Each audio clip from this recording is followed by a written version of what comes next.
Coming up on this episode of Nintendo Cartridge Society, that's not a glitch, that's Skyrim on Switch. It's dangerous to go alone, so the Nintendo Cartridge Society goes with you.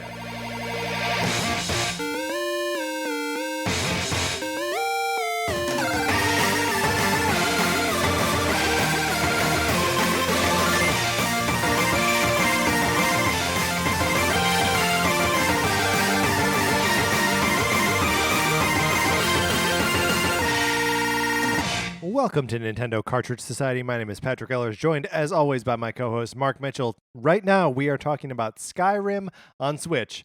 We also have episodes out today about Doom and LA Noire. You can check those out. Those are different episodes. You can download them and listen to them and love them. But right now, we are talking Skyrim. Mark, tell me about Skyrim. So when it was first announced for Switch, or I guess it was at in the reveal video, That's right. right? Yeah. The guy's like playing it on the airplane, and when it was announced a few months later that it was going to be released in like holiday 2017, I kind of thought it was dumb because a year ago now the remastered edition of it was released for the Xbox One and the PS4, and it just felt like too late. It's like, who's going to care about Skyrim again 1 year later? And I will tell you the answer to that question: me and a lot of other people. But specifically you, because you're here right now. Yeah. Is a quick question before we get into the nitty-gritty of Skyrim on Switch. Is this the last of the games shown in that opening Switch video to come out? I think so. For the platform. I think so, because I think Xenoblade Chronicles 2 wasn't shown until the January reveal. Yeah, I think you're right. So, yeah, I think this is it. And I think everything did come out like it was supposed to. Right. I mean, we are still waiting on Pocket Rumble. Right, good point. But that was a little bit later. But yeah, that's it's cool to finally see like the with Skyrim, that is the promise of the Nintendo Switch reveal video fulfilled. Finally fulfilled, yeah. So a little bit about me, a little bit about Skyrim. Tell me a little bit about you. The PS3 version, put like 100 hours into it. That and like Fallout 3 were probably like my games of that generation. Like, I loved those games so much. I put so much time into them, and like I am one of those. I liked Fallout 4. I thought it was fun, but the reason I think why Skyrim persists so much and has become almost like this like evergreen title for Bethesda is because the options feel limitless. And yeah, there are a lot of bugs. It can be a buggy game. Weird glitches that'll happen, like horses flying across the sky, or like just shooting into the air. Like things like that happen, but that's the price you pay for like how many options are available to you. And so one thing that I am finding that I wasn't expecting to is that Skyrim is on Switch. It's pretty much like I'm able to drop in and out of it in a way that I wasn't expecting to be able to, because because I put so much time into the original Skyrim. That's what I was expecting from me, is that I'd get like sucked in again, right? And it'd be like, no, this is the only game I play, and it's not because I'm not having fun with it. It's because this game is because I'm choosing to play it completely different than I played the first time through. Yeah. Right? Like normally I play like a magic class, like a mage type character. This time I'm going Argonian, which is like a lizard type person. Oh. And I'm going to try to play like a thief, so I'm going to try to play like really stealthy, pickpocketing, like stuff like that. And I guess basically in general, with this game, I am choosing to free myself from the tyranny of an optimal playthrough. Perfect. Because I feel like that's, for a long time, was my experience with games. Like I would get a game like Destiny, I would get a game like Fallout, I'd get a game like Skyrim, and in one playthrough I would try to do like everything. I would try to see everything, or as much as possible. Right. And so that's what it's almost like draining after a point, to like it becomes a job. Do that. Yeah. And so I'm like, I think I've put in like 6 hours or so into this game, and I'm still in the like second town that you go to, because the amount of content in this game is seemingly endless. Yeah. Right? Like you go to the first town, and once you start talking to people, there's so many side quests that pop up. But and I'm also choosing to play like evil, kind of not evil, but like You've got a I'm little devil bad may care dude. Oh no, Yeah, Mark, like you're a bad dude. I'm pickpocketing people when I Oh can. no. I mean, the guy was mean to me, but I like killed this dude who was on his way to a wedding and like stole the like priceless necklace he had with him. A dude was mean to you, but you murdered someone. So, but yeah, like playing Skyrim this way for me is so much fun. But can I ask about that though? Yeah. Because do you think that is a function of you playing this game just again 6 years later, or is it a function of the hardware that you're playing it on? Or is it impossible to say?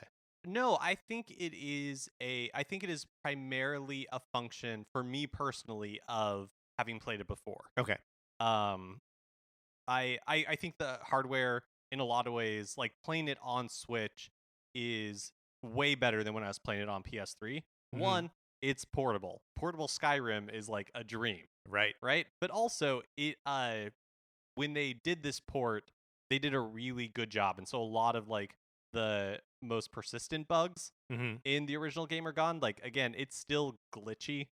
It's wonky. Like it's a wonky game. Yeah. But you like it's part of the fun, and also you put up with it because again, like the breadth of the adventure that you can have is so big that you're like forgiving of the little things that go wrong. Like somebody, like being in one room and then glitching into another room. It's like, who cares? Right. Well, and also like if it's not, have you encountered any like game breaking bugs or like eating your save or anything like that? Okay. I mean, because those are the things where, especially if you're already sort of engaging in something that you know to be like, the world is a little bit less persistent than you want it to be just because of glitches. That like as long as you can keep playing the game, that it's ultimately fine. And yeah, one thing I haven't tried out is the like motion controls. Yeah. There are mostly because I've been playing this in handheld mode. I started it on in docked mode. I don't know. The game looks fine, but again, kind of like with when we were discussing LA Noire in another episode released today, you have to remember this is a game that was released like 8 years ago. Yeah. On Bethesda's engine, which in and of itself is not like the most beautiful looking. It's utilitarian. So, the character designs are kind of crunchy. Sure. Like the the faces, nothing really looks natural. Man. Nothing looks supernatural, or I mean, ghosts and spooky things look supernatural. Nothing looks very natural, I guess is what you were trying to say. But on handheld, it looks amazing. Like, again, it benefits from like that smaller screen, and it looks fine in docked mode. There's nothing wrong with it. But when it's docked, you're like, yeah, this is definitely like a PS3, Xbox 360 game. Yeah. And in handheld, you're like, this is an amazing looking handheld game. Have you encountered any of the Zelda stuff? No, because I don't have any. I think if you do the amiibo, you can pretty much get it automatically. I believe there's like a quest or something that got put in as a way to unlock them, unlock it without. Yeah, like playing in game. But honestly, like I haven't done any quest or story. I guess I've done a couple, but for the most part, I have. You're just murdering dudes on the way to their I'm wedding. Mostly just murdering dudes on the way to the wedding, and then I'm in the second like town, like Whitehall, I think it's called, and I've just been spending hours in there, like sneaking around every room, trying to like pickpocket as many people as I can, and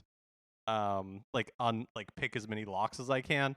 And so I'm spending. Does that grow your like stealth stat specifically? Yeah. So the other thing that's really cool about Skyrim, and Fallout 3 that they kind of got away from this complexity in Fallout 4 is there are so many different stats for you to upgrade and so many different routes for you to take. So as you are doing an action, it will help level it up, and then leveling those helps level like your character in general. Yeah. So as you're sneaking, if you like successfully sneak into like a room or something, you get a little bit experience points into sneaking. And then every time you attempt to pick a lock, it gives you a little bit of points. And then of course, like when you successfully pick a lock, depending on the difficulty of the lock, you'll get more points. But they have it for everything, like one-handed combat, two-handed combat, archery, like persuasion. So the more you sell to merchants, it'll like increase your like the amount of customization that's available in this game is incredible. And again, I think that's another reason why people, including myself, like it so much, because one time I went this path, and this time I'm making a conscious choice to not make the choices that I made before. And even in the first like 6 hours of the game, my experience has been very different than it was that first time, where I played like a real noble character who was like doing the right thing, trying to do the right thing for everybody. And very different from the experience I had in Fallout 4. Again, a game that I liked, but by the end, you really see like you didn't really have very many choices. And like only one of those choices is really very interesting. I really like the idea that like you level up and grow based on like the actions that you are already performing. It means that you have a lot of control over how you grow, but also that like it's like emergent from your gameplay. Like how you choose to play the game is also how it chooses to reward you. So like you're swinging around a battle axe a lot, like you're gonna get good at the battle axe and reward you for doing the thing you already like to do in the game. Yeah, exactly. It's not just like a bunch of stats. Yeah. Saying like, okay, my agility is gonna go up. There is that, but of there's course. also like how could there be no there's agility? Also like a bunch of different levels that leveling. And like in the past, I haven't really paid attention to the crafting system, and so that's what I guess I'm gonna like try to do more of that stuff this time as well. But these games have to be so complex to make, because there's no real right or wrong way to play it. Yeah, sure.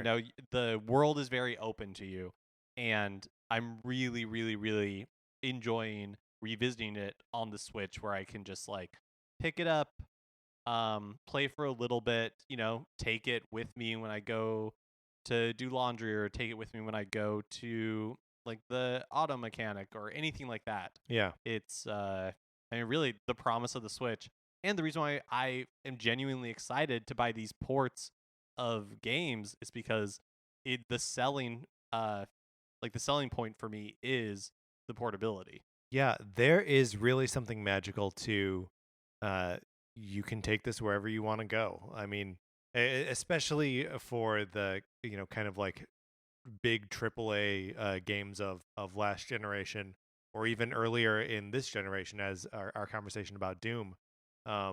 And Wolfenstein 2 is going to be coming out at some point next year. So like, yeah, it's really remarkable to get these kinds of experiences anywhere. Yeah, like with the 3DS, it's a great system. Or even the DS or the Game Boy or the Game Boy Advance or whatever. These are amazing systems, but it always felt like a compromise. Yeah.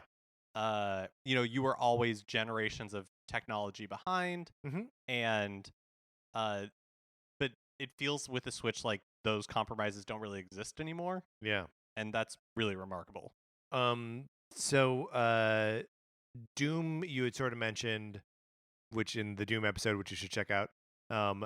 And I'm playing LA Noire. You can check out that episode as well. Those both feel like games, like kind of finite games, where like I'm going to get to the end of LA Noire, or I'm going to get to a point where I don't really feel like chasing cases anymore. And I'm sure you'll reach the end of Doom and similar. But Skyrim is a notoriously never-ending game. Do you think that it's something that you're going to be coming back to forever, like Stardew Valley? And that's what again I think, and I think a lot of this is a function of having played it previously. But I feel I'm not gonna lie and say I don't, like, when I'm playing it, feel a compulsion to continue, right? Because like last night I spent 2 hours just picking people's pockets, essentially busy work in this world, but I just had so much fun doing it. Yeah. So even though I needed to go to bed, so it's like definitely hard to put down. But because I've played it before, because I've experienced it before, because there are a lot of other games on the system that I want to play, it's easier for me to like play for an hour, put it down, and then I can always come back to it. There's always going to be more Skyrim for me to experience. Right. And there's always going to be like another plane ride where you're just like, oh, I can play Skyrim. Yeah. But I don't feel the need to like do it right now. Yeah. Right. So that feels like a weight has been taken off me, because I was worried. Yeah. Like, I put so much time into Skyrim. I put so much time into Fallout 3. It's just like, I can't do this again. I can't fall into this hole again. And I'm not. And that feels great. Yay. What do you think it means for like the future of, I mean, obviously Bethesda is supporting the Switch. We already said there's another game coming out for it, the Wolfenstein 2. What do you think that means for like other older Bethesda games, like, as you were saying, Fallout 3 or Fallout 4? I feel like there was a rumor or a listing or somewhere out there in the universe. There's the nebulous feeling of a Fallout 4 like complete edition. Yes. That I could totally see on Switch. Fallout 4 only came out like 2.5 years ago. Something like that. Something like pretty that. Recently. 2 or 3 years ago. Yeah. And it's a fun game. Like, it's a good game. I would honestly probably buy it again on Switch, especially if it had the DLC, which I assume it would. Yeah. Because both Skyrim and Doom have all the DLC on it. The like Fallout 4, I haven't played any of the DLC, but it was supposed to have Far Harbor was one of the expansions, and it's supposed to be that's really like a story expansion, right? Yeah, and then there were other like expansion sets that like added different aspects of gameplay to like widen what that experience was. What I really want is a Fallout New Vegas port, especially on Switch, because that's a Fallout game that it came out. And that's a Fallout game. I'm still auditioning for the role of Mario. Right, could still be improved. But that came out like a year after Fallout 3, and I'd already put so much time into Fallout 3 that I didn't really dive into Fallout New Vegas. But that game has an amazing reputation, so I would love to experience it now. Bring it to Switch, you cowards. You cowards. All right, that's going to end our conversation on Skyrim on Switch.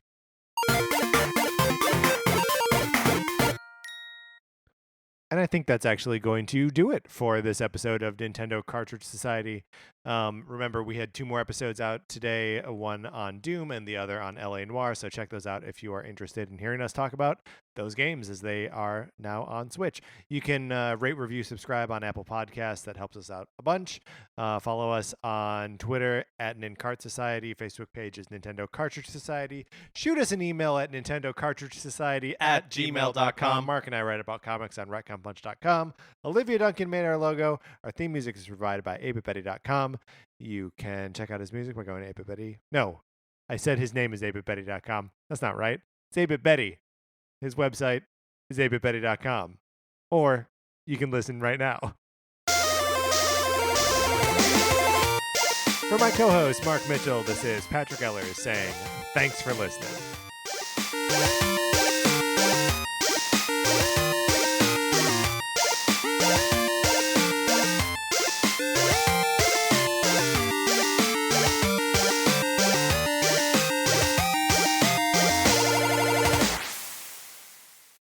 What's a Creative Podcast Network?